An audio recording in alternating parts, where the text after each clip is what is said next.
Behind me is the AceMicromatic LMT10LM lathe. The key features of the lathe would be the Siemens controller, a powerful spindle motor of 18 kilowatts and 200 Nm of torque, a VDI 40 turret with 12 positions, and a milling spindle that cranks up to 5,000 RPM and has 3.5 kilowatts of power. The next notable feature would be the tailstock.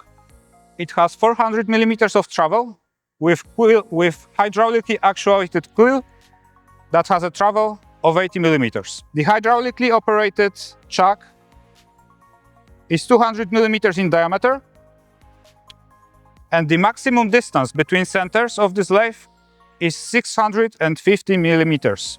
The maximum diameter for the turning operations is 272 millimeters. To get more familiar with the AceMicromatic range of machines or this particular lathe, please visit us at EMO in Hanover in September.